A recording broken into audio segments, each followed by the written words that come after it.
बिस्मिल्लाहिर्रहमानिर्रहीम, अस्सलाम वालेकुम। Welcome to my YouTube channel. कैसे हैं आप सब? मैं हूं शाहिदा, आप देख रहे हैं रेसिपीज विद शाहिदा। तो आज मैं बनाऊंगी गाजर का मुरब्बा। तो मैंने जब 1 किलो गाजरें ली, इसको धो के अच्छे से साफ करके छिलका वगैरह उतार दिया। तो इसको ऐसे काट लिया। दरमियानी गाजरें लें आप, और नरम जो होती हैं वो लें। ज्यादा पकी हुई गाजरें ना लें, क्योंकि उसका वो अंदर का पार्ट जो होता है वो ज्यादा सख्त होता है। 3-3 पीस मैंने कर लिए। जो आखिर वाला पीस होता है वो ऐसे जरा थोड़ा पतला रखा, ऐसे पीस मैंने कर लिए। जो आगे के पार्ट होता है वो ऐसे मैंने जरा थोड़ा बड़ा पीस कर लिया। तो अब इसको मैं बॉईल करूंगी। 1 किलो गाजर है और 3 पाव मैंने चीनी ली है। तो बाकी जो चीजें इसमें कुछ डालूंगी 1-2, वो मैं आपको फिर बाद में बताऊंगी। अभी इसको बॉईल करते हैं। तो मैंने ये कढ़ाई में पानी ऊपर गर्म होने के लिए रख दिया था। पानी को बॉईल आ चुका है। तो अब इसमें मैं गाजरें डाल दूंगी। गाजरों को ज्यादा देर तक नहीं हमने बॉईल करना, बस हाफ कुक करना इसको। 4 से 5 मिनट में इसको पकाऊंगी मीडियम आंच पे।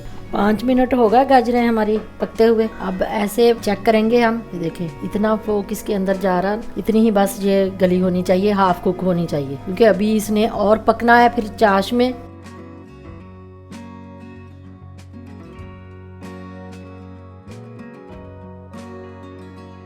गर्म पानी से निकाल ली हमने। अब इसमें थोड़ा सा ठंडा पानी डाल देंगे इसके ऊपर ऐसे, ताकि इसकी वो कुकिंग रुक जाए। तो अब ये पानी हम ड्रेन कर देंगे। तो अब ठंडे पानी में से निकाल ली हमने। अब इसमें ये देखे जो बड़े पीस हैं, इसमें थोड़ा फोक की मदद से ऐसे सुराख कर लेंगे, ताकि चाश इसके अंदर तक जज्ब हो जाए।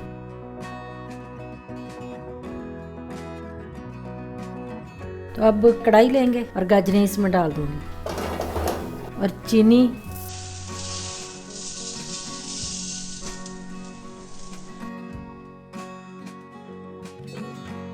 ऐसे 10 मिनट के लिए मैं इसको कवर करके रख दूंगी, ताकि इसने पानी जितना गाजरों ने छोड़ना है छोड़ दें, और चीनी भी हमारी मेल्ट हो जाएगी।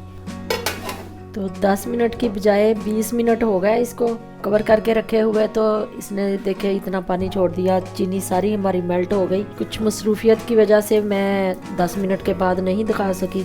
आप 10 मिनट भी रखेंगे तो ये बहुत अच्छा ये ऐसे जूस छोड़ देगी पानी, तो चीनी मेल्ट हो जाएगी। ये तो बिल्कुल ही हो गई। अब फ्लेम ऑन करते हैं, इसको पकाते हैं। हम चाश बना के इसको नहीं डालेंगे, क्योंकि फिर अगर चाश बनाएंगे तो फिर इसको ज्यादा पकाना पड़ता है, टाइम ज्यादा हमारा वेस्ट होता है। तो ऐसे बहुत कम वक्त में जल्दी ये तैयार हो जाएगा बनके, और ज्यादा देर तक हम रख भी सकते हैं। वो मुरब्बा फिर खराब नहीं होता, जो ऐसे पानी डालने से चाश बनाने के बगैर जो हम बनाते हैं ना। ये गाजर का मुरब्बा हमारे लिए बहुत फ़ायदेमंद है।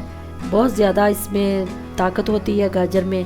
तो इसका मुरब्बा जो है गर्मियों में ऐसे आप बना के रख लें घर में। बाहर के चीज़ों से ज़रा परहेज़ करें, बाहर की चीज़ें ज़्यादा अच्छी नहीं होती। तो घर में ऐसे बना के आप खाएं तो ये बहुत बेहतर है।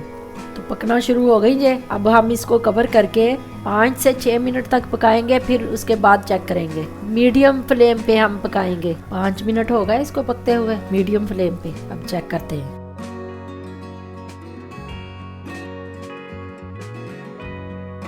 अभी इसको और 5 मिनट पकाएंगे।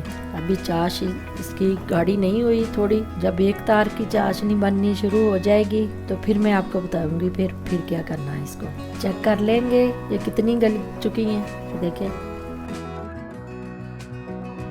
अब फिर ऊपर से कवर करके मैं 5 मिनट और पकाऊंगी इसको।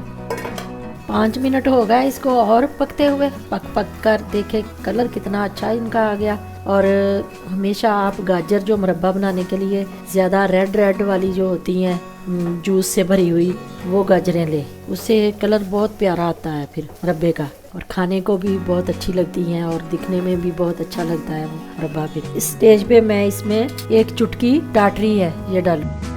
ये टाटरी डालने से हमारी ये चाशनी जो है जमेगी भी नहीं, और ज्यादा देर तक, पूरा 1 साल तक आप इसको रख सकते हैं। मुरब्बे को शीशे के जार में भर के इसको रख दें फ्रिज में। शीरे में डूबे होने चाहिए ये पीस गाजर के। तो अब चेक करते हैं हम।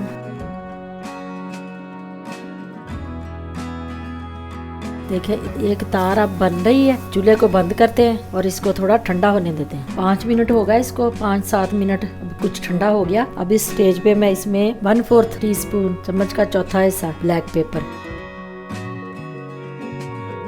1/4 टीस्पून ही ये ब्लैक नमक, ब्लैक साल्ट, चम्मच का चौथा हिस्सा काली मिर्च, ब्लैक पेपर और काला नमक चौथा हिस्सा चम्मच का। ये दोनों चीजें डाल के इसको अच्छे से मिक्स कर लेंगे। चले अब हम करते हैं डिश आउट। तो कैसी लगी मेरी ये वीडियो? अच्छी लगी तो लाइक और शेयर जरूर कर दें। अपने रिलेटिव्स में, फ्रेंड्स में ज्यादा से ज्यादा शेयर करें। देखें बहुत आसान है, ये इजी है घर में बनाना। आप ऐसे घर में बनाएं, इसको खाएं। काट के भी आपको थोड़ा चेक करवा देती हूँ। देखिए कितना नरम और जूसी ये बना है। ये अगर सीरे में और भी पड़ा रहेगा तो ये और भी जूसी बन जाएगा। तो इसको जब भी इस्तेमाल करें आप इसको धो के खाएं, क्योंकि ज्यादा फिर मीठा इसमें चला जाता है तो फिर वो मीठा इतना ज्यादा अच्छा नहीं होता। तो ये देखें ये बहुत ही टेस्टी और मजेदार ये बना है। आप एक बार जरूर ट्राई करें, इंशाल्लाह ये बहुत मजे का बनेगा। तो चले मिलते हैं फिर अगली वीडियो में। तब तक के लिए अल्लाह हाफिज।